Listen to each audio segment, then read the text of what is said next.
Olá, sejam bem-vindos a mais um episódio do AtenziCast e hoje a gente vai falar de um tema que é muito importante. Por que o médico deve conhecer o funcionamento do ecossistema da saúde no Brasil? É um tema importante, por quê? Porque a grande maioria dos médicos, apesar de trabalharem dentro desse ecossistema, não conhecem ele profundamente. Então, para falar desse tema, eu trouxe um médico que ele buscou entender profundamente como é que funciona esse ecossistema da saúde. Esse médico é um médico muito conhecido por quem já trabalhou na área da imunologia, que é o Dr. André Hayata. Eu gosto sempre de falar como é que eu conheci meus convidados. E o Dr. André, eu tive o privilégio, a oportunidade de conhecer ele lá em 2012, na minha época, quando eu trabalhava na indústria farmacêutica. A gente estava lançando uma terapia imunobiológica para o tratamento da osteoporose na época. E o Dr. André, ele sempre foi um médico muito inovador, ele sempre ficava de olho nessas novas tecnologias em saúde, porque ele tem muito essa visão de como que pode estar beneficiando seus pacientes. E naquela época a gente começou a ter uma interação e depois isso aí seguiu por outros produtos que eu também lancei, também outras empresas que eu fui, e a gente, depois que eu saí da indústria, manteve a amizade e o contato. E aí, depois disso, eu tive a oportunidade também do André participar de um curso nosso na Tende, para entender mais essa parte do ecossistema de saúde. E eu queria chamar aqui, né, André, para você poder se apresentar, mas antes disso, te agradecer pela gentileza de você ceder o seu tempo para a gente poder falar de um assunto que é muito importante. Fica à vontade, André, para se apresentar. Boa noite, obrigado pelo convite, Olímpio. É um prazer estar aqui com você. Acompanho muito o seu trabalho na Tenze, fiz os seus cursos, eu acho que eu fiz 2 ou 3 vezes. E para me apresentar um pouquinho, sou médico de formação, reumatologista de especialidade de coração. Teve uma época meio sombria da minha vida que eu queria fazer cardiologia, mas graças a Deus acordei para a vida. Muitos podem falar que eu fiz besteira de fazer reumatologia, mas sou muito feliz com o que a gente faz aqui e eu acho que a reumatologia ela é altamente clínica, a gente consegue ter uma visão ampla, né, da saúde do paciente. E falando nessa parte de uma visão ampla, o que me levou a pensar um pouquinho mais fora desse papel do médico era justamente isso, assim, aquela vontade de você entender o que está acontecendo, como que a gente poderia estar ajudando o paciente, não só sendo médico assistencialista, mas como eles poderiam conseguir chegar aos tratamentos que a gente estava propondo. No começo era muito difícil, tinha uma série de barreiras, e aí a vida foi me levando a isso, né, Olimpio? Quando a gente se conheceu, se eu não me engano, eu ainda não tinha começado nessa área, eu só estava na parte assistencial mesmo, no consultório, ambulatório de especialidade. E aí foram me pedindo para cuidar um pouquinho melhor da reumatologia e aí não teve jeito. A gente teve que começar a entender o que é sistema de saúde. E eu tive uma grata experiência e uma grata surpresa também, viu, Olímpio? Eu acho que quando a gente começa a entender melhor o que é o sistema de saúde, a gente começa a poder trabalhar, né, junto com o sistema de saúde e proporcionar coisas que muitas vezes a gente, só como médico assistencialista, a gente não consegue proporcionar isso para o paciente. Quer melhorar o acesso, a gente consegue fazer com que o paciente chegue mais rápido ao tratamento que ele precisa, a gente tem a oportunidade de discutir, né, com quem realmente está ali regulando ou quem está pagando a conta. Isso foi muito interessante e eu fortemente acho que todo médico precisaria saber um pouquinho mais além da parte assistencial. E é interessante, né, André, e pegando a partir da própria formação das escolas de medicina, a faculdade de medicina ela ensina a pessoa a ser médico, e ponto. Mas ela tem uma série de falhas na formação quando a gente para ver, né? Ele não ensina a pessoa a ser um gestor do seu próprio consultório, do seu próprio serviço. Então, por exemplo, uma parte de administração de contabilidade não tem na faculdade de medicina, outra parte que envolve esse entendimento melhor do próprio ecossistema de saúde não tem, economia da saúde não tem. Então, tem uma série de falhas na própria formação do médico, que se o médico não for buscar isso fora, ele vai ficar sem esse conhecimento mesmo, né? Mas aí você estava falando que você deu uma flertada ali com a cardiologia, né? Eu sou cardiologista, né?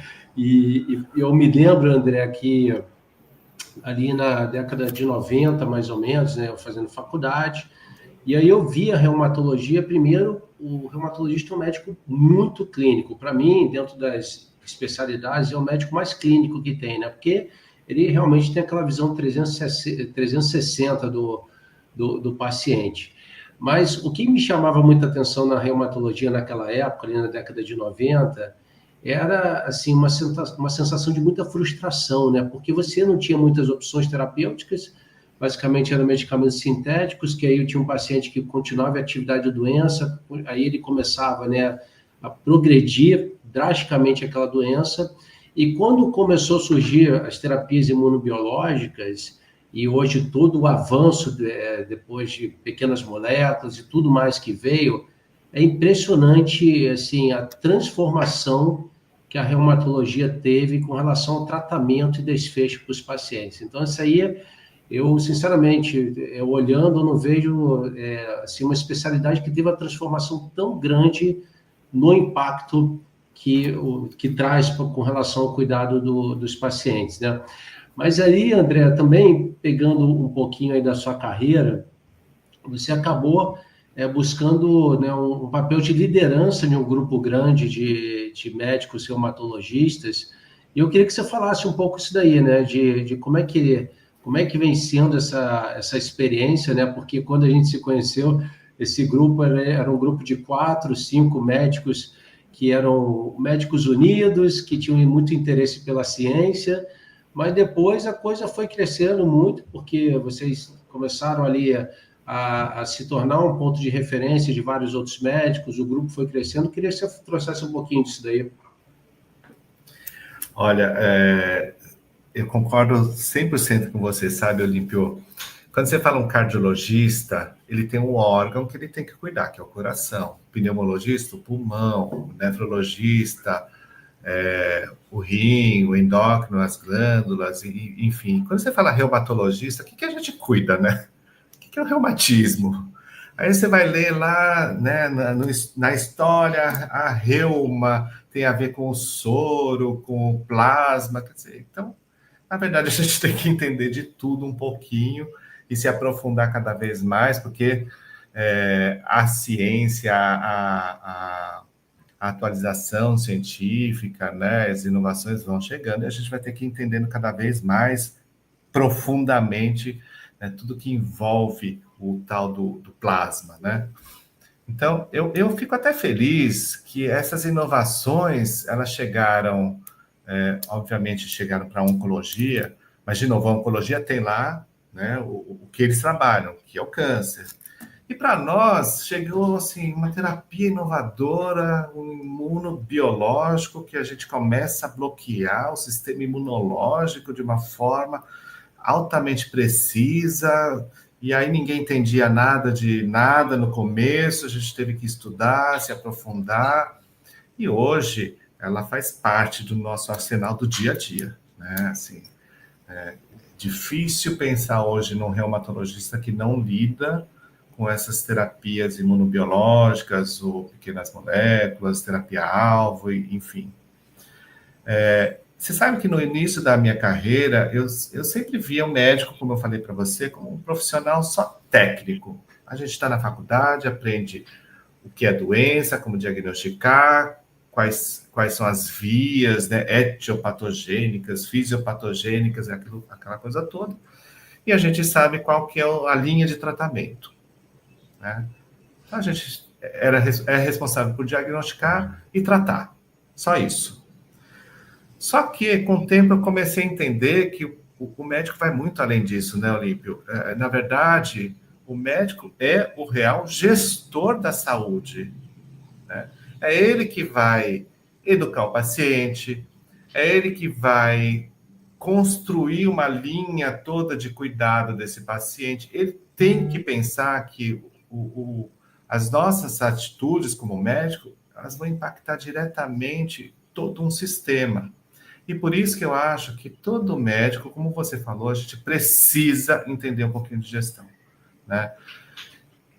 Eu não entendia dessa forma no começo, né? Eu fui entrar nessa parte de gestão, eu já tinha alguns anos de formado, e muito porque me jogaram nessa função, não fui eu que escolhi, né? De repente eu tinha um ambulatório que eu tinha que tocar, e aí eu tive que aprender dando cabeçada, mas lógico que eu tive ajuda de colegas fenomenais. Você foi uma das pessoas muito importantes para esse meu início nessa jornada, né, que é gestão em saúde. Tá? Muitas pessoas me ajudaram, sim, com certeza. E hoje a gente já discute num outro patamar, né, Olímpio? A gente discute sustentabilidade mesmo. A gente não quer destruir o sistema de saúde, a gente quer colaborar para que ele fique cada vez mais forte e que o paciente tenha cada vez mais acesso, né? E aí, essa minha paixão por isso acabou contaminando alguns colegas que estavam do meu lado. Então, aquele grupo que começou com 3, 4, hoje tem 50 pessoas, lógico que cada um tem mais interesse do que o outro, mas hoje eu percebo que esses meus colegas conseguem discutir algo a mais. Não, a gente não fica só falando de doença, qual é o exame, qual é o remédio. Mas a gente discute, o remédio é esse, mas como é que eu consigo isso para o paciente? Como que eu não onero? Como é que eu não levo esse meu paciente à falência, né, tentando tratar com as últimas novidades que surgiram aí no mercado? Isso é muito gratificante, viu, Olímpio? Discutir isso com os meus colegas, com os meus pares. Não, muito bacana.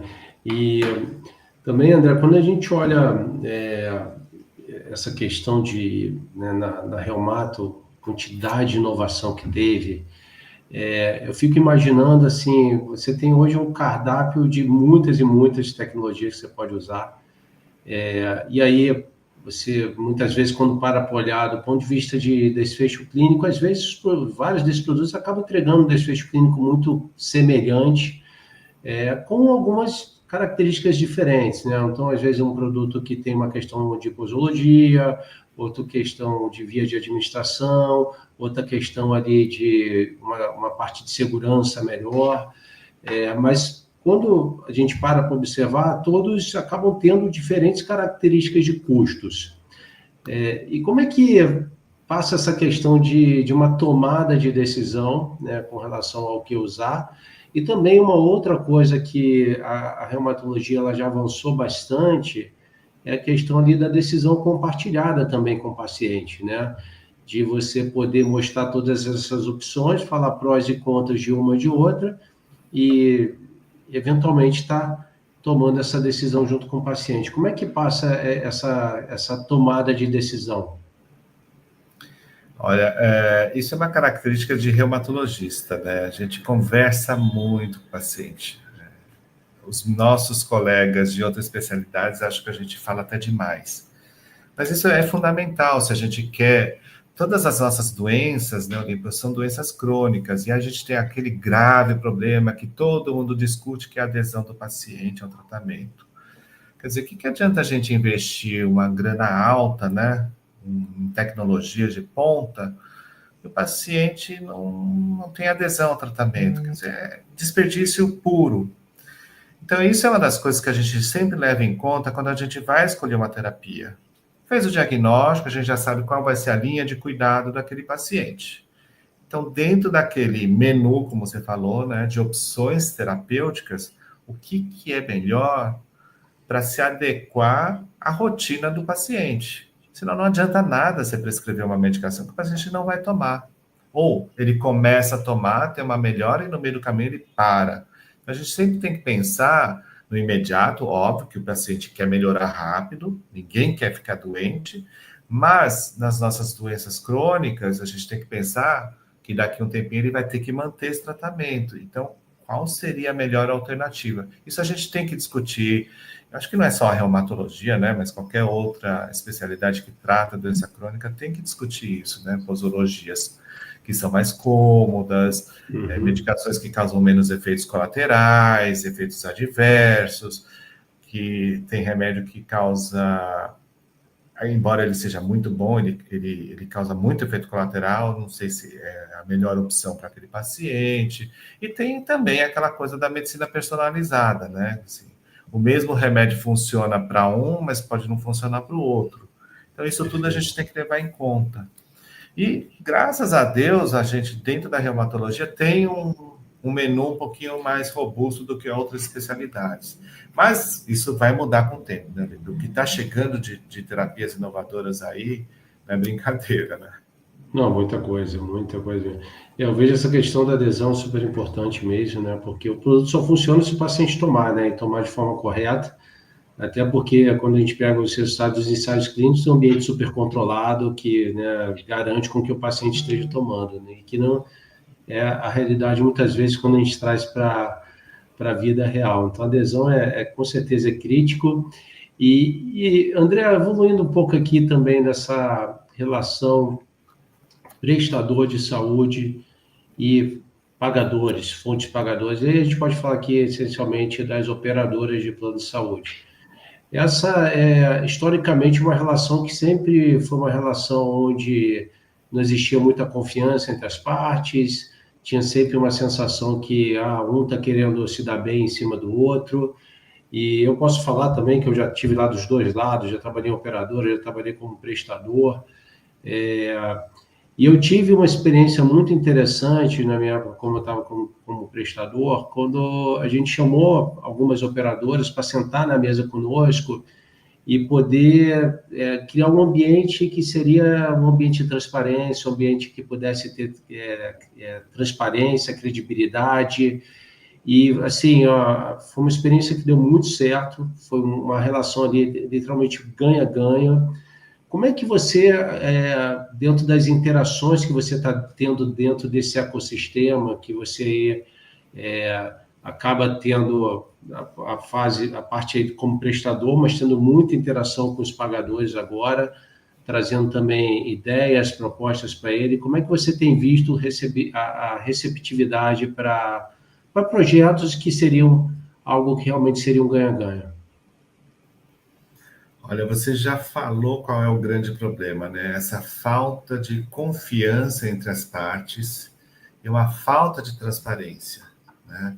Sim, eu tenho os meus dados, a operadora tem os dados dela, ninguém se conversa, às vezes os dados são muito enviesados para o interesse, tem muito conflito de interesse, e as tomadas de decisões são definidas em cima desses dados que cada um tem.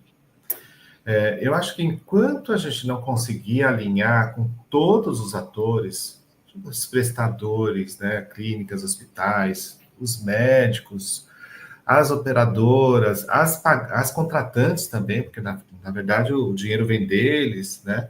A indústria farmacêutica também é muito importante que esteja inserida nesse meio, e os órgãos reguladores. Se todo mundo não conversar a mesma língua, eu acho que vai ser cada vez mais difícil, assim, todo mundo sabe que existe um problema, todo mundo sabe que tem que mudar, mas ninguém senta na mesma mesa e conversa aberto e com total transparência. Isso ainda, a gente ainda tem muita dificuldade para isso, né?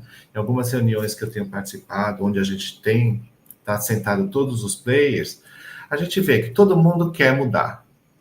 Todo mundo, é o objetivo de todo mundo. Do jeito que está, não dá.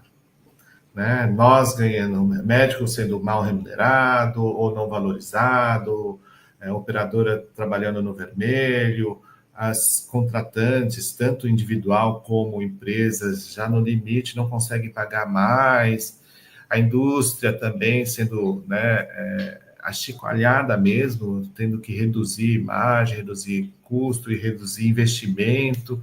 Quer dizer, do jeito que está, vai ter um fim, vai ter um desfecho que não vai ser legal. Tá? E aí, quando que a gente vai sentar e conversar, realmente? Você sabe que eu acho que uma das iniciativas, tem que ter alguém que encabeça esse projeto, né? E enquanto a gente não tivesse um órgão que está acima de todos, olhando para isso, a coisa não ia andar, não ia andar de jeito nenhum, né? Você ia ter iniciativas pontuais, mas aquela coisa de nada, nada, nada e acaba morrendo na praia, né? Assim, agora que a ANS tá olhando para isso, ela está querendo propor modelos de cuidado, né, baseados em valor, eu acho que começa a ganhar um pouquinho mais de robustez. Tá? Essa é a minha impressão, e eu acredito que isso tem que começar a acontecer.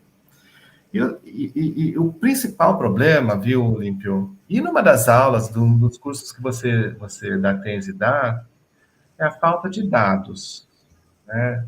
Sem dados individuais não adianta, dados de uma operadora ou dados de um prestador, não adianta nada isso. Né? Você precisa ter dados robustos, né? Não dados de estudos clínicos, óbvio, estou falando de dados de mundo real, visando coletar dados para a gente pensar em valor em saúde. Uhum. A partir desses dados, se a gente não tiver esses dados, nada vai acontecer, mas a partir desses dados a gente começa a ter uma luz no fim do túnel, sim, de que a coisa vai mudar. Tá? Sim. E aí eu acho que vai mudar para melhor, porque tem muita gente também que é do contra, né? Acho que tudo vai mudar para o pior. Eu não acho isso, eu acho que vai mudar para melhor.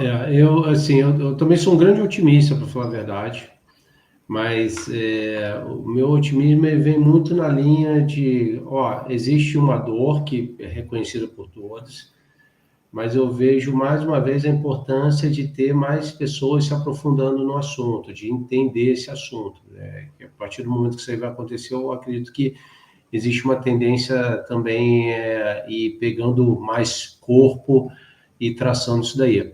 É interessante, né, André, porque depois de tantos e tantos anos eu escuto essa questão de sustentabilidade do sistema de saúde, modelos de remuneração.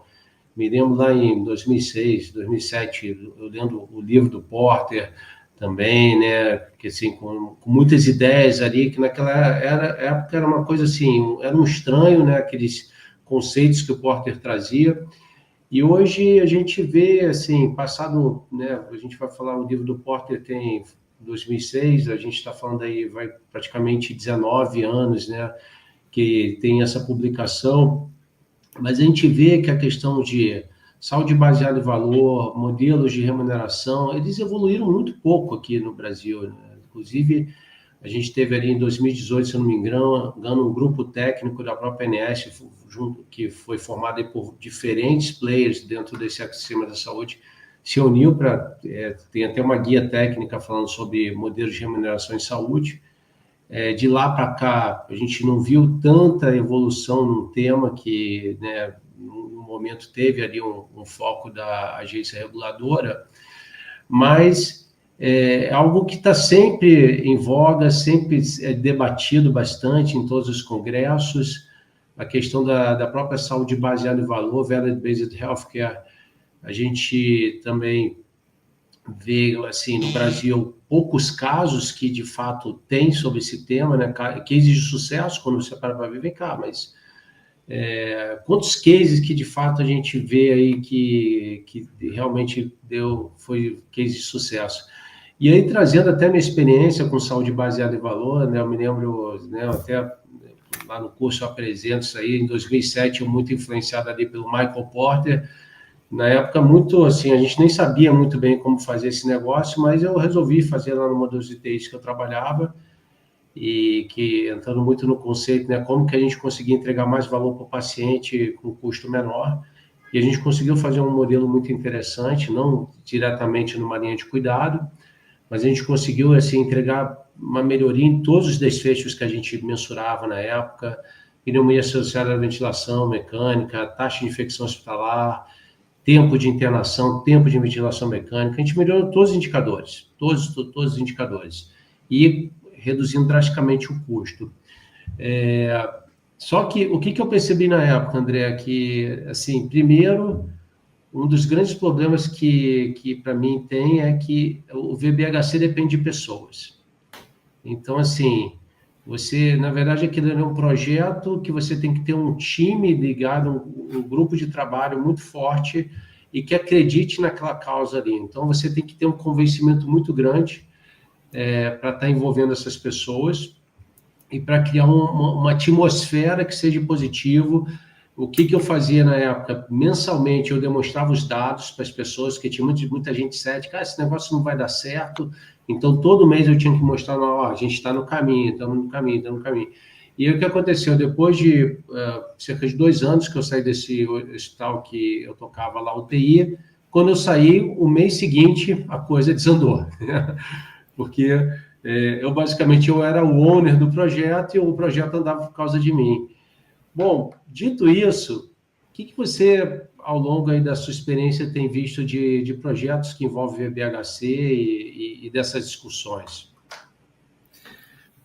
Olha, é exatamente isso, sabe? O VBHC, ele envolve uma mudança de cultura, não é? Não é só um processo que vai ser instalado, você tem que mudar a cabeça das pessoas. E eu acho que, assim, a ideia de Porter é extremamente interessante, né? Você mudar um modelo baseado em cuidado e gerar valor para o paciente.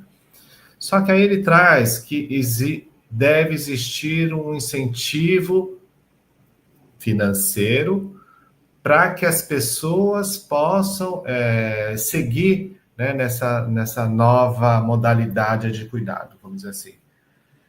E aí a coisa começa a sair, degringolar, entendeu? Porque aí você começa a dar mais valor aos modelos de remuneração do que propriamente ao VBHC.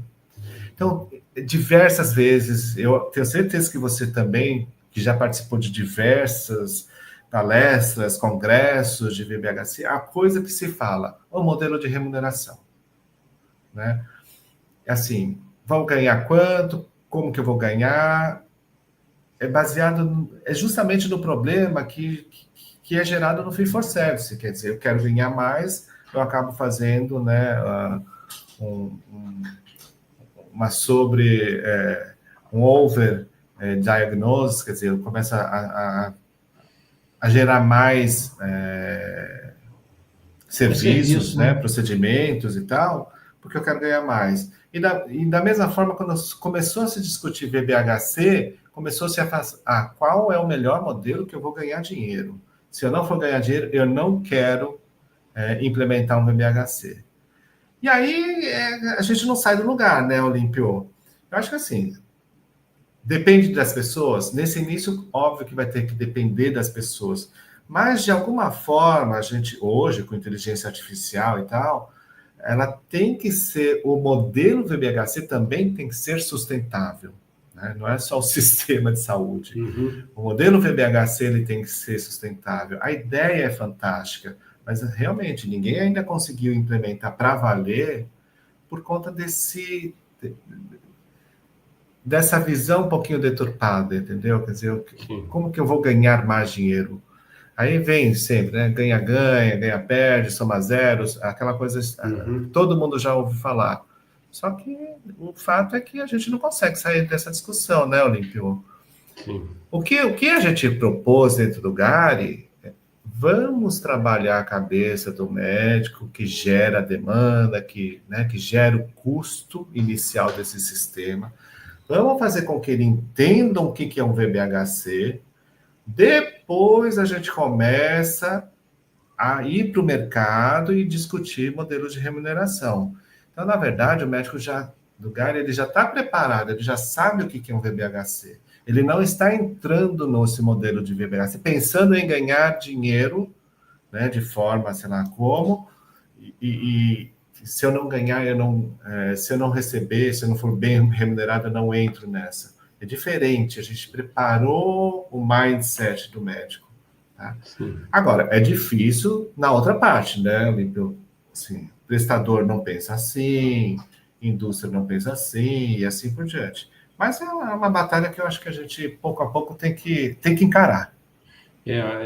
Não, com certeza. Eu ia pegar uma época que eu era auditor de contas hospitalares, eu ia nos hospitais e auditava, E é muito interessante, né, André? Porque tem aquela visão de, tipo, o prestador, ele quer gastar o máximo possível, né, e principalmente quando ele está dentro desse modelo fee for service, né, para quem não conhece, é o modelo de pagamento por serviço, ou seja, o estímulo é quanto mais serviço eu fizer, mais eu recebo da operadora de plano de saúde.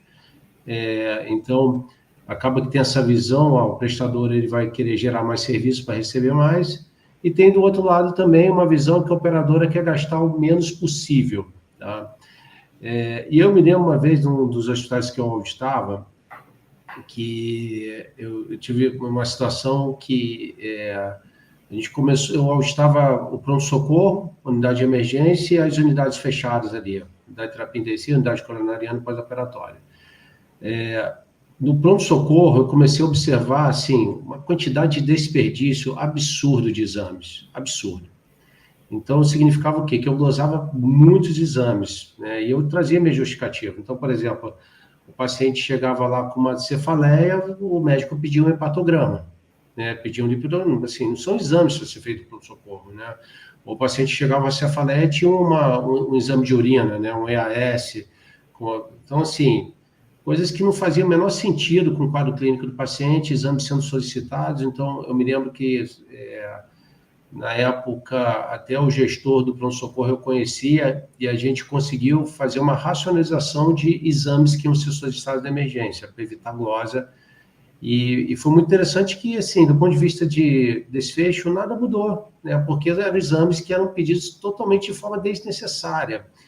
E eu tive uma experiência também no hospital que eu trabalhei como gestor de UTI, que o que a gente fez lá na época, André, os médicos tinham se lembra que no passado a gente tinha aqueles blocos de solicitação de exame, que era só marcar X, né? E aí o que acontecia? Os médicos eles não paravam nem para pensar qual que exame que ia estar pedindo, só marcava X ali. Aí o que eu fiz na época? Eu comecei a ver que tinha um bocado de exame que não fazia o menor sentido estar sendo solicitado, eu peguei aquele bloquinho, falei, não, agora vai pedir exame, vai ter que escrever qual que exame que vai querer, para ele parar e pensar qual que era o exame que ia estar solicitando. E aquilo ali também gerou uma racionalização de exames laboratoriais absurdo, tá? E a gente viu que, inclusive, a gente pedindo menos exames, nossos desfechos estavam sendo melhores. Mas eu tive uma situação na época, quando eu estava na auditoria, que aí também essa visão de falar, não, a operadora quer gastar o menos possível. Eu tinha uma prática que eu gostava sempre de, nas unidades fechadas, eu ir lá dar uma olhadinha no paciente para quando chegasse lá no prontuário que eu tinha que auditar, na parte de faturamento, já ficava mais fácil, porque eu já tinha visto o paciente. E aí eu cheguei, tinha um paciente que era um pós-operatório de neurocirurgia, que ele não estava usando ali anticoagulante, né, no pós-operatório, por questão de risco de sangramento intracraniano. E aí eu perguntei lá para os médicos, eu falei, vem cá, mas não está fazendo nenhum tipo de prevenção não para tromboembolismo venoso?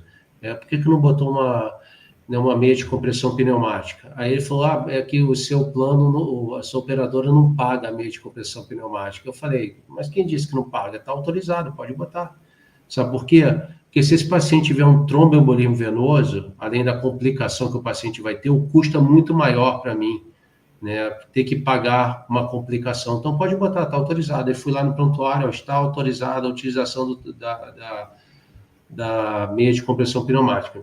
Então, o que eu vejo também, André, que às vezes, né, tem do outro lado de tipo uma aceitação, mas a operadora não vai pagar. Vai pagar se tiver um racional que você demonstre por que você tem que usar uma tecnologia que às vezes dentro do contrato não paga, mas caso a caso pode pagar, é algo que muitas vezes é aceitável, né? Então, eu vejo, André, que essa questão que é um desequilíbrio, né? Que às vezes a operadora quer gastar o menos possível. Da minha experiência, isso não é verdade.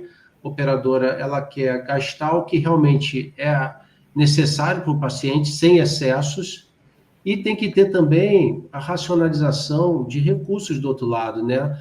E aí, falando muito na perspectiva do médico e também dos prestadores, fala, vamos usar o que realmente tem que ser usado, nada a mais do que isso, né? Então, diante dessa fala, eu queria saber, André, existe o melhor modelo de remuneração ou isso não existe? Olha, o Olímpio, existe, lógico que existe, a gente tem que pensar que existe o melhor modelo de remuneração. Mas o melhor modelo de remuneração é aquele adaptado àquela realidade, né? Não adianta eu falar, ó, daqui para frente vai ser fee for service com performance. Tá. Naquela região a gente tem condições de dar um alto performance? A gente já tem os dados que me indicam qual é a meta que eu tenho que atingir.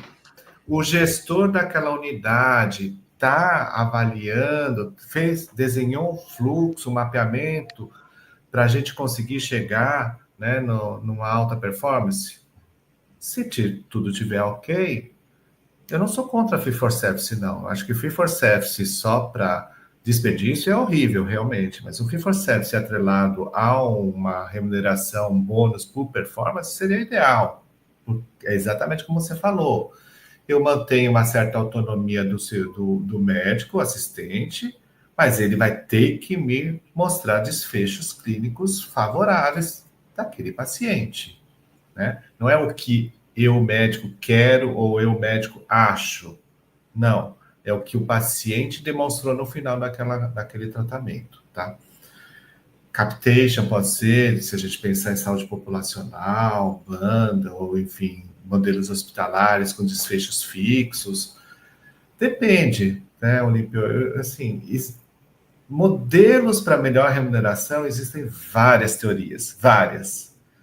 Mas, assim, dentro daquela realidade, por exemplo, nós da reumatologia, um bundle, será que seria a melhor forma de remuneração?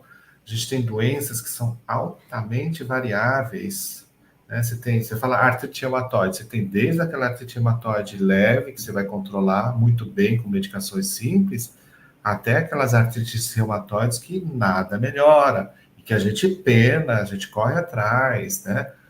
E vai dando a medicação, vai trocando, vai experimentando, até que a gente consegue achar algum tratamento que seja eficaz para aquele paciente. Então, assim, eu sinceramente, hoje, eu não tenho como te falar qual é o melhor modelo de remuneração, tá? Eu acho que cada caso é um caso, tem que ser, né, pactuado entre as partes, não adianta só o que eu, médico, acho que é legal para mim, eu tenho que pensar no que é legal para o prestador, no que é legal para quem está pagando a conta também, né? Sim, Então, assim, sim. tem que ser discutido caso a caso. Eu não acredito que existe um modelo que seja bala de prata, não. Não, eu concordo contigo também. Eu não vejo hoje, se alguém falar qual que é o melhor modelo, eu não enxergo ainda o melhor modelo. Eu vejo que assim, o fee for service, que ele é muito demonizado, na verdade, não é um modelo que ele é ruim, é como ele é utilizado. Exato. O modelo ele não é ruim, é a utilização dele que é ruim, né? Que ele é utilizado muitas vezes para fazer uma superutilização de recursos da saúde, muito mais do que o paciente às vezes precisa. Então, e aí acaba que joga uma sobrecarga muito grande no operador de plano de saúde, né? Mas o modelo por si só eu não vejo ele ruim. Talvez seja até um dos melhores modelos se ele fosse utilizado corretamente, né? Eu vou utilizar dentro do Fee for Service o que o paciente de fato precisa, que foi inclusive uma das propostas que a gente fez junto com o operador de plano de saúde no passado, que a gente falou, ó, a gente só vai usar o que de fato o paciente vai estar precisando, a gente não vai usar nada mais, e foi uma parceria que deu muito certo no passado, tendo muita transparência. Os outros modelos, André, o que eu vejo? São modelos que eu gosto de chamar de modelos pré-fixados, mas é aí que a gente pode botar todos esses aí, bandas por linha de cuidado, capitation, orçamento global, diárias globalizadas, semi-globalizadas, todos esses daí, eu vejo que eles são muito bons para operadores de plano de saúde, porque traz previsibilidade, que ela sabe quanto que ela vai gastar, mas qual que é a minha preocupação com esses modelos? É limitar, às vezes, um tratamento que um paciente precisa, né? Que, às vezes, o paciente vai precisar de um recurso em saúde acima do valor que a operadora vai pagar e pode correr o risco desse paciente não ter o melhor tratamento, tá? Então, eu concordo contigo, assim, não existe ainda o melhor modelo dentro do ideal.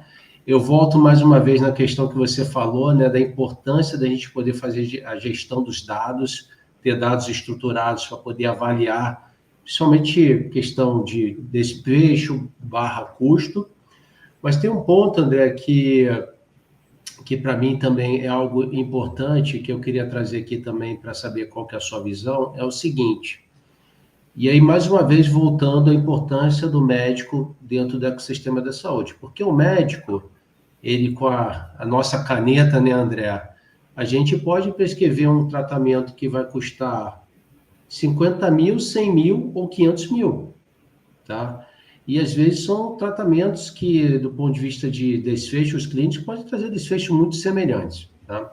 Então, eu entro muito naquela questão de como que o médico tem que ser remunerado, né? Que a gente já no passado já teve uma oportunidade de falar sobre isso, né? Porque quando a gente para pensar e bota todos os médicos na mesma forma de remuneração, e aí, na verdade, você acaba criando ali uma régua que você, né, acaba nivelando todo mundo por baixo, eu não vejo o melhor formato, sabe por quê? Porque quando você estabelece, ó, vou pagar uma consulta de um plano de saúde, né, R$ 70 por consulta, dentro do modelo pagamento por serviço fee for service que esse médico vai ganhar por volume de consulta. A gente está, né, André, a gente está vivendo uma geração aí que eu gosto de chamar de high-tech, low-touch, né, que são aqueles médicos que gostam muito de tecnologia, toca muito pouco no paciente, né? Então, na verdade, o paciente senta ali no consultório, o que você está sentindo? Estou sentindo isso, nem examina, muitas vezes, ó, sai pedindo um bocado de exame, ó, faz um ecocardiograma, faz uma tomografia, pede 50 exames laboratoriais, ó, faz isso tudo e depois volta. Então, esse médico, quando você olha a quantidade de exames que ele pediu, é um valor absurdo de exames que, às vezes, muitos exames sem necessidade, que se ele parasse, examinasse esse paciente, fizesse uma boa anamnese, provavelmente ele ia pedir metade dos exames, né, exames que, de fato, fossem complementares para ele poder chegar no diagnóstico. Então, diante disso, eu vejo que tem uma questão que envolve muito, o médico que conseguir usar de forma racional o recurso e poupar recursos, eu vejo que esse médico ele deveria ter um bônus por poupar recursos, né? Então, você vai receber o valor da sua consulta, mas você poupou um recurso aqui, você vai ganhar um percentual por poupar o recurso por estar usando de forma correta, né, o sistema de saúde e não estar utilizando de forma exacerbada. Queria que você falasse, André, um pouquinho sobre isso, né, da sua experiência, porque a gente sabe, André, tem muito uso irracional de recursos, né? A gente tem exames que são pedidos sem a menor necessidade, né? Muitas vezes só por pedir, às vezes até numa questão que para mim também é um ponto importante, que é o paciente, né? Que a gente sabe, André, né? O que o paciente olha? Médico bom é médico que pede exame, né? Se ele for no doutor André e ele não pedir nenhum exame, fala, pô, doutor, não vai pedir nenhum exame? A gente tem que pedir exame que de fato seja necessário, né? Não só fazer para onerar o sistema. Eu queria que você falasse um pouquinho sobre isso, por favor. Olha, respondendo a primeira pergunta, como que o médico deve ser remunerado?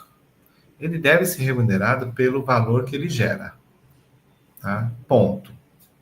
Não pelo volume que ele gera, né? Um volume sem qualidade não é nada, não é nada. É só tocar, atendimento, não gera nada. Então, assim, como que esse médico vai ser avaliado se está gerando valor ou não, né? Essa é a grande pergunta. Como é que você vai me avaliar se eu sou melhor do que aquele outro, se eu mereço mais do que aquele outro, meu colega, meu vizinho? Aí que estão assim, a grande dificuldade que é gerar esses dados, tá? Eu até acho que existe uma resistência muito grande da classe médica a pôr a cara a tapa mesmo.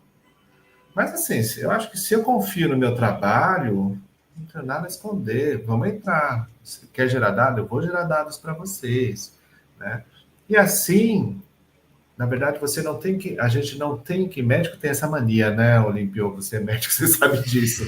Sempre a gente acha que o pessoal está contra. Qualquer procedimento, qualquer atitude que é tomada para nos avaliar é sempre do contra. Não, muitas vezes é do bem mesmo, é para avaliar, para que você seja melhor remunerado. Tá? Então, eu acho que o primeiro passo é que assim, a classe médica tem que pensar em se valorizar. E se valorizar me avalia. Né? Se o que eu estou fazendo é correto, eu mereço ganhar melhor do que aquele que realmente não está fazendo nada correto. E aí o mercado se autoajusta, né, Olímpio? Quem é bom começa a se destacar, quem é ruim começa a ser esquecido. E essa pessoa que corra atrás, né, para começar a ser melhor avaliada. Isso se a gente está pensando numa fonte pagadora. Óbvio que existem aquelas, né, hoje em dia, celebridades do mundo virtual aí, que é por enganação, mas aí a gente está falando de coisa ética, é outra história. Bom, pedir exames é coisa ruim? Não é coisa ruim, desde que você tenha realmente um objetivo, né? Eu já ouvi falar muito, a check-up não vale para nada.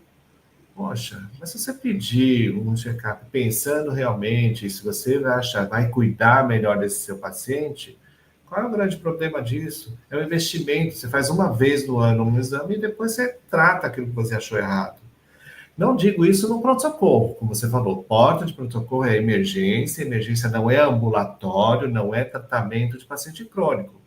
Emergência é aquele episódio que vai ser cuidado e acabou.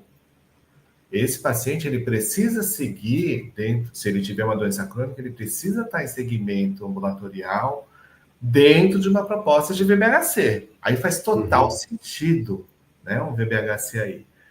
No pronto-socorro, o que seria um VBHC? Tirar o cara de risco de vida.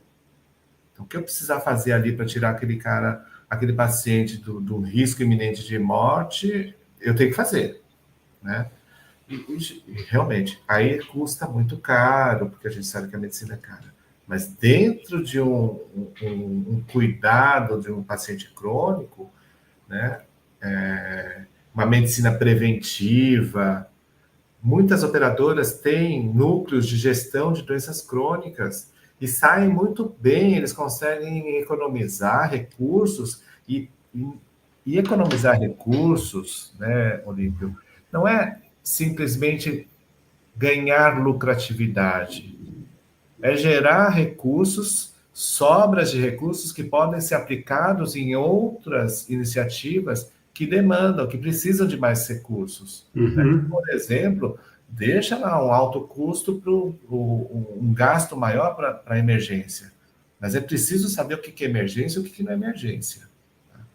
Então, dentro dessa proposta, para nós médicos que tratamos doenças crônicas, eu não faço pronto-socorro, eu acho que eu já estou velho para isso, mas para nós que cuidamos de pacientes crônicos, o ideal, sim, o meu valor, a minha remuneração tem que estar atrelada para o que eu gero de valor para aquele paciente. E aí, sim, eu acho que eu mereço ganhar mais porque eu cuido melhor desse paciente, eu não faço ele procurar o pronto-socorro com frequência, eu não faço ele fazer exames desnecessários com grande frequência, eu vou cuidar desse paciente, né? Eu acho que não tem outro jeito. O modelo é esse, todo mundo sabe que é esse, o difícil é implantar.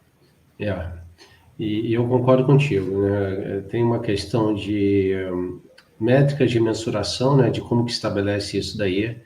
Eu vejo também que existe muita resistência, né, das pessoas não querem ser medidas. E aí eu posso falar da questão do médico, porque eu sou médico, né? O médico, ele tem, assim, às vezes até uma certa arrogância com relação a isso, né? De tipo, por que eu tenho que ser medido, né? E isso é muito interessante, porque quando você passa ali a viver em ambientes que são acreditados, né, instituições acreditadas, que a instituição acreditada, na verdade, todo mundo ali está sendo avaliado, né, dentro das auditorias que são feitas. Isso é interessante, que começa a mudar um pouquinho essa mentalidade do médico poder ser avaliado. E eu tive uma oportunidade também, quando estava como gestor de hospital, que a gente fazia ali uma parte de governança de corpo clínico. Então, o que era a governança de corpo clínico? A cada 2 meses, eu me reunia com os médicos dos diferentes departamentos. Então, pronto-socorro, a oncologia, os médicos do centro cirúrgico, UTI, para o quê? Para avaliar o andamento das unidades, mas olhando muito a questão dos desfechos, como é que estavam sendo tratados os pacientes. Então, isso daí é uma coisa que é muito interessante, porque os médicos eles começam a observar, ó, tem alguém olhando, né, como é que eu estou aqui evoluindo, conduzindo, né, a minha prática clínica. E muda muito o comportamento, né, que é um comportamento que começa a ter uma mentalidade de melhoria contínua, de como que a gente pode prestar um melhor cuidado. Então, acho que isso é um ponto que eu observei que é bem interessante nas instituições que têm essa mentalidade de foco em qualidade, segurança e acreditação, e também que são instituições que começam a mensurar resultados, desfechos, né? E começa a ter uma cultura mais de acompanhamento. Né? Exatamente. Você vê, dentro de instituições, hospitais, clínicas grandes, a gente segue protocolo, né, Olímpio? Por que a gente não pode seguir isso dentro de um ambiente que é nosso próprio, do consultório? Sim. A gente tem um ambiente controlado dentro de um hospital, isso também depende muito do gestor, óbvio, né? Sim. Mas hospitais bem geridos, eles têm protocolos, têm processos muito bem desenhados, eles acabam gerando economia, né? O que não acontece na grande maioria quando sai desses ambientes controlados. Aí a coisa né, sai de controle, né, Olímpio? Sim. E aí a gente precisa das operadoras medindo isso, porque elas é que vão receber a conta, elas que vão, né, liberar aqueles procedimentos, tratamentos, enfim. Só que, ao mesmo tempo, nós, médicos, a gente não quer ser, não é auditado, é medido, né? A gente não quer que seja medido os nossos desfechos. O que é um erro, né, Olímpio? Eu acho que se a gente deixar, não se envolver nisso, e deixar que os outros determinem quais são os KPIs, quais são os indicadores que vão ser medidos, a gente está deixando na mão deles. E aí depois só fica aquela reclamação, mas não é isso, porque aquilo. Não, eu acho que nós vamos sentar junto com o operador e falar assim, quais são os indicadores, os melhores indicadores de desfecho que vai medir valor para aquele paciente. Tá certo, operadora? Tá certo, o prestador? Tá certo, o médico? Ok, todo mundo sentou, todo mundo sabe, tá transparente. Agora vamos começar a ser medido, né? Perfeito, perfeito. Eu tive, só voltando a essa questão aí de controle e gestão, a gente teve uma situação lá no passado que a gente tinha um pacote de atendimento pronto-socorro como operador de pronto-saúde, que era um pacote, aí, digamos, bem enxuto de valor que a gente recebia, mas o que na época a gente trabalhou muito ali com a equipe do pronto-socorro, vamos usar de forma racional isso daqui.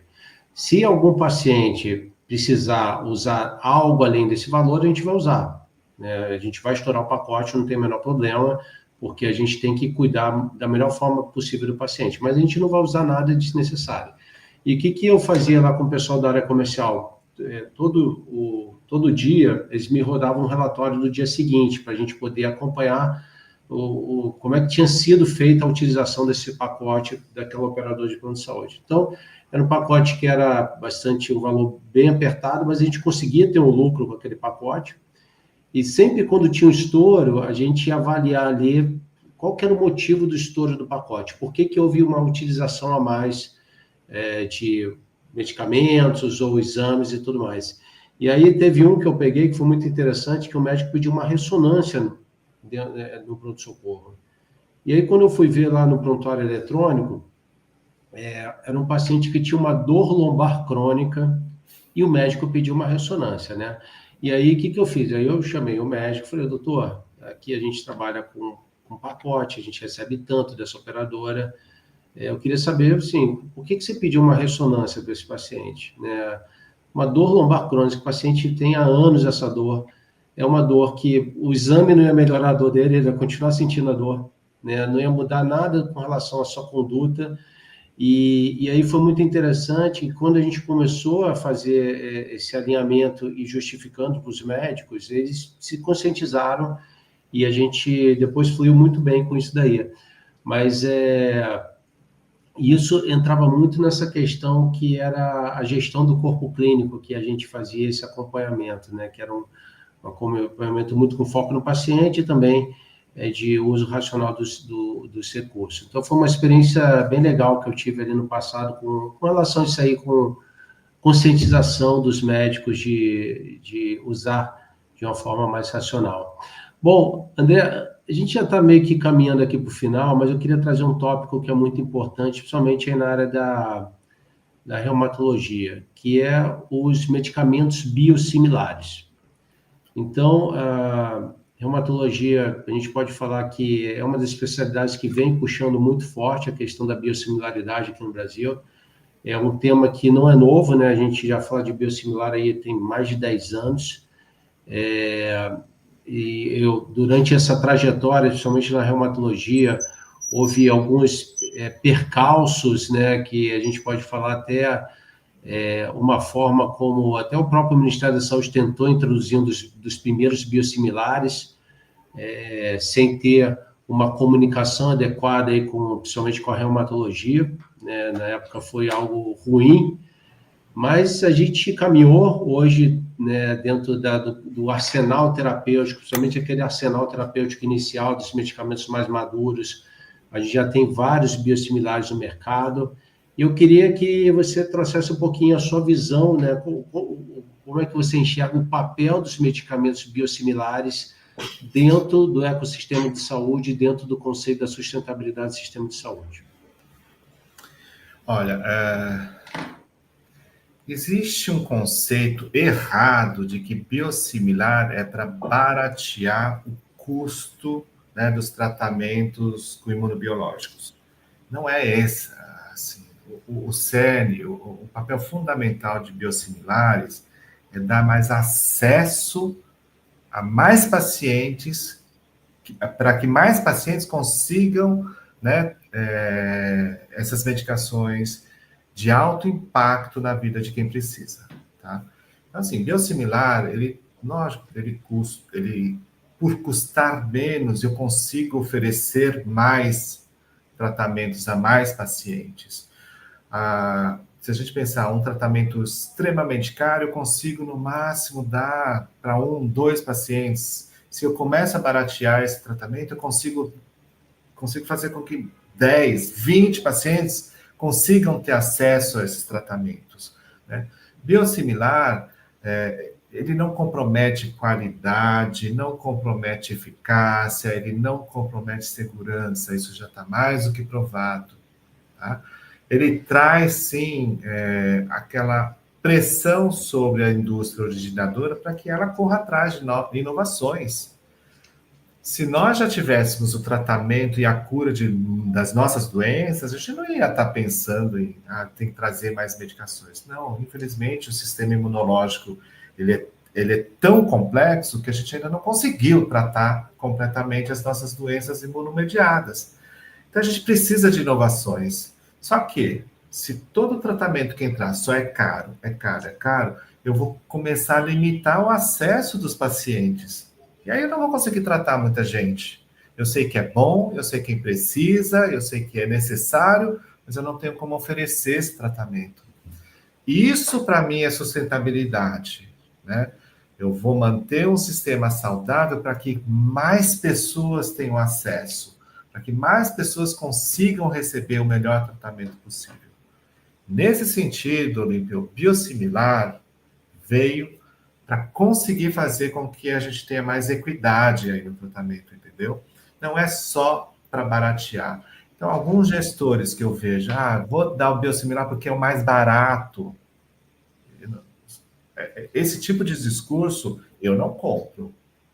Se o gestor falar assim, eu estou oferecendo biosimilar porque eu vou te dar mais paciente, você me manda mais paciente, eu consigo tratar mais pacientes, na minha rede, na minha carteira de beneficiários eu consigo oferecer tratamentos melhores, ok.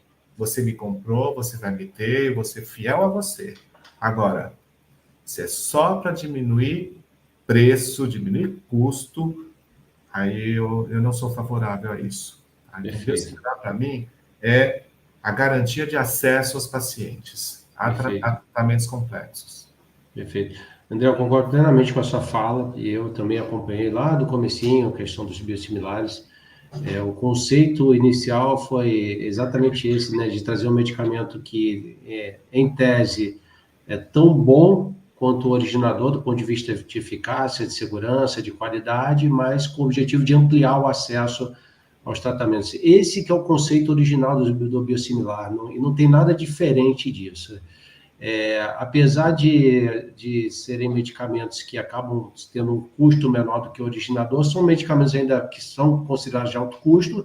Por quê? Porque tem uma complexidade muito grande na cadeia de produção, não é um medicamento de síntese química, né? Não é um sintético, que tem, e não é um genérico, né? Que você tem uma complexidade muito menor para a produção. Por isso que são medicamentos ainda muito custosos, apesar de ser medicamentos mais baratos do que o originador.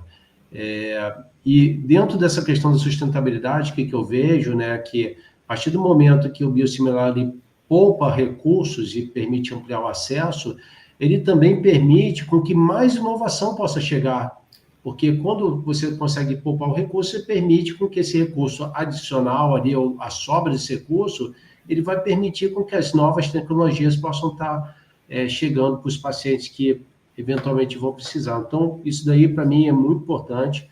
Eu fiquei muito feliz que ano passado houve um posicionamento da Sociedade Brasileira de Reumatologia com relação à questão da biosimilaridade, e que foi muito importante, né, para desmistificar qualquer questão, qualquer dúvida que tivesse sobre esse tema, e que, inclusive, né, André, do ponto de vista de evidência científica, é o que não falta de evidência científica com relação a biosimilar. A gente tem todos os tipos de evidência, ensaios clínicos, a questão de suíte de paciente, questão de estudo de mundo real. Então, tem muita evidência que suporta tranquilamente a utilização dessa tecnologia, que traz né, um bem muito grande para o ecossistema de saúde, também para os pacientes que podem ter mais acesso, né? Bom, André, já estamos caminhando aqui para o final, mas eu queria que você pudesse trazer aqui uma mensagem final, uma reflexão, que você, olhando esse nosso ecossistema de saúde, e também trazendo mensagens aí somente para os médicos, né? Que como que eles deveriam ter uma visão e olhar com mais carinho e mais cuidado para esse nosso complexo ecossistema de saúde.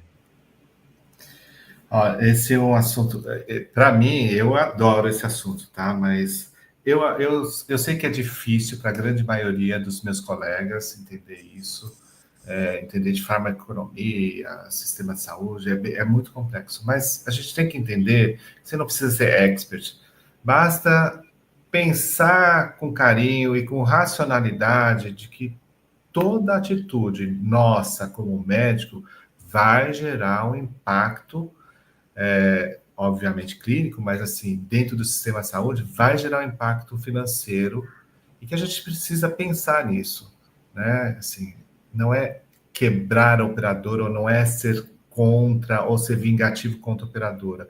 Porque, na verdade, a gente está sendo contra o paciente, né, Olímpio? Tudo que a gente gerar de custo, obviamente, vai ser repassado para o paciente ou para quem está pagando a conta. E vai chegar uma hora de que o paciente não vai mais ter como se manter dentro desse sistema de saúde. Ele vai acabar saindo, né, desse sistema de saúde. E isso não é ele que escolheu fazer exame, não é ele que escolhe qual é o exame mais caro, qual é o tratamento mais caro. Somos nós, médicos. Então, acho que ter essa consciência é muito importante. Não é tolir ou CSA.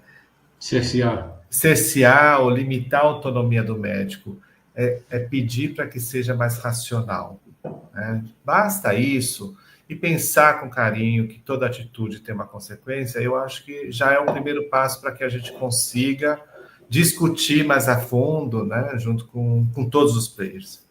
Se isso acontecer, eu acho que a gente já mais do que meio caminho andado. A gente precisa realmente convencer a classe médica de que isso é importante. Eu concordo contigo e até, por exemplo, essa conta de toda a pressão de custos é uma conta que volta para o paciente, que é a própria variação do custo médico hospitalar, né, que é a chamada inflação médica. Então, quanto mais pressão é exercida no sistema, no ano seguinte esse paciente vai pagar por esse custo, né, através do reajuste do plano de saúde. E que o médico também vai pagar, né, porque a grande maioria dos médicos paga o seu próprio plano de saúde. Exato. Né? Então, essa pressão ele vai pagar também, né? Essa pressão que às vezes ele bota no sistema que ele nem sabe, ele vai pagar no ano seguinte no reajuste do seu plano de saúde, né? Então, essa conta vem no bolso dele também. Exato. Rapidinho, né, que está acabando o tempo, mas assim, tem muita gente que vira e fala assim, eu não uso muito, eu estou pagando caro, vou acabar saindo do plano de saúde, eu vou pagar um plano mais barato, ou vou fazer uma economia disso tudo que eu tenho que pagar mensalmente, e quando eu tiver que usar, eu tenho dinheiro ali. Olha só o que vai acontecer com o sistema de saúde. Vai acabar sobrando só quem é doente, quem gera muito custo, e aí, Olímpio, acabou. Ninguém vai conseguir mais pagar essa conta. Sim. Aí também, mais uma vez, a questão da importância de entender, né? Porque o modelo da saúde suplementar é o modelo do mutualismo, né? Exato. Onde você tem muitos pagam, poucos acabam utilizando, mas esses poucos que estão utilizando, eles são financiados pelo grupo ali de pagantes que não são usuários, né? Então, isso aí é importante o pessoal entender isso daí, que é como se fosse um seguro de carro, né? Todo mundo paga ali, alguns estão batendo, né? Quem financia ali o conserto ou a perda total é a base ali de pagantes que não estão tendo sinistro. Né? Mas isso aí também, o que eu estou tendo de experiência legal, André, desde já uns 2 anos, mais ou menos, eu faço algumas rodadas aí de eventos para falar para médicos, profissionais da área de saúde sobre o sistema de saúde, e aí eu tenho visto uma receptividade muito interessante, interesse no assunto, e eu acredito que a gente vai estar evoluindo no futuro, né, podendo divulgar mais esse tipo de informação. Bom, André, eu queria, antes de tudo, te agradecer muito mais uma vez pela sua gentileza de bater esse papo aqui comigo, de trazer toda a sua visão, a sua experiência dentro desse ecossistema de saúde. Falar que eu te admiro muito como médico e como gestor agora, né, de uma equipe que você está, né, de um modelo de negócio na área da saúde, e que você possa ser um exemplo para muitos, né, que possam também seguir por esse caminho que você está seguindo, né, buscando aí ter o entendimento do ecossistema e como a gente pode trazer melhores soluções e com foco na sustentabilidade. Então, muito obrigado, André, pela sua gentileza. Eu que agradeço, viu, Olímpio? Admiro muito o seu trabalho para divulgar essas ideias ou esses conceitos de sistema de saúde suplementar, saúde pública também, sistema público. Você foi realmente um marco na minha carreira. A partir dos seus cursos, eu aprendi muita coisa e, assim, a coisa só vai melhorando. Parabéns pelo trabalho de vocês, viu? Não, valeu, André. Muito obrigado e até a próxima aí. Obrigado.